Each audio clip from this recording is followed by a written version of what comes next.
So you live in West St. Paul and you've got a dog. Finding the right trainer can feel like a pretty big deal, right?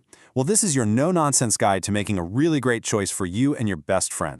Because that's the dream, isn't it? Enjoying all the amazing spots our city has to offer without any stress. And honestly, good training is what makes that picture a reality. So here's what we're going to cover.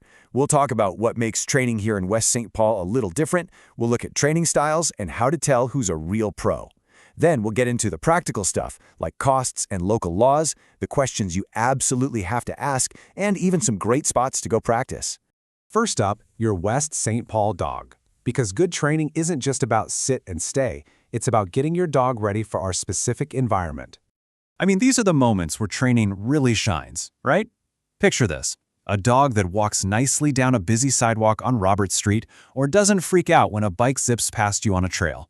That's what makes you a happy owner and your dog a great neighbor in our community. Okay, next section, training styles and formats. We're going to look at the best training philosophy out there and the different ways you can learn so you can find the perfect fit for your dog and your schedule. Pretty much all modern effective training is built on this one idea: positive reinforcement. It's all about teaching your dog what you want them to do and then rewarding them for it. This way, your dog actually enjoys learning, and you build an incredible bond together. And this is just as important, knowing what to run away from. Seriously, any trainer who relies on fear or intimidation is a huge red flag. Those old-school methods can actually make problems worse and totally break the trust you have with your dog. So, you've got a few main options. Group classes are awesome for learning to focus when other dogs are around. Private lessons are perfect for tackling those specific issues that only happen at home, like jumping on guests. And a board and train can give you a big head start, but just remember, its success really truly depends on you keeping up the work at home. So once you know the what and the how, you need to find the who. Let's talk about how you can spot a real professional.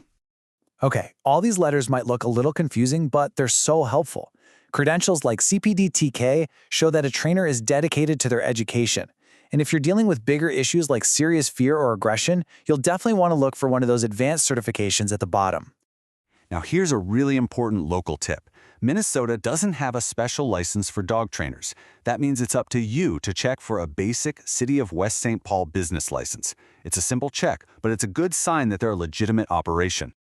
All right, let's talk about the practical stuff: money and rules. What should you budget? And what are the local laws every dog owner needs to know? This is probably one of the first questions everyone has, and for good reason. So let's take a look at some typical costs. This chart gives you a pretty solid idea. As you can see, the costs vary a lot. A group class might be a couple $100s, while a board and train can be a few thousand. That big price difference for a board and train reflects that it's 24/7 care. But remember, the real value comes from your commitment to keeping up the training. This should help you figure out what makes sense for your budget and your dog's needs. And knowing these local laws is a must. The 6-foot leash rule, getting your dog licensed with the county, and even the rules about excessive barking, they all tie back to good training. A well-trained dog makes it so much easier to be a responsible, law-abiding owner. Okay, now you're at the point where you're ready to actually talk to someone. This part is your toolkit for that conversation, so you can feel totally confident in your final choice. Think of this as your interview cheat sheet. Any true professional will be happy to answer all of these. You want to hear clear answers about their methods, their credentials, how they'll tailor a plan just for you, and of course, how they handle the business side of things. Once training starts, the real magic happens when you take those new skills out into the world. So where should you go to practice? We've got some fantastic local spots. Kaposia Landing is perfect for working on that super important recall in a safe fenced area. The Mississippi River Regional Trail is a beautiful place to practice polite leash walking with some real-world distractions. And the trails at Thompson County Park are great for just general obedience work. And in the end, this is what it's all about. Investing in training makes every single part of your life with your dog better, from just hanging out at home to having fun at the park. It makes things more enjoyable for everyone. So happy training. So I'll leave you with this question to think about. What's the #1 skill you want to master with your dog that's going to open up your world here in West St. Paul? Is it a solid recall? A perfect loose leash walk? Figure that out, and you're already on your way.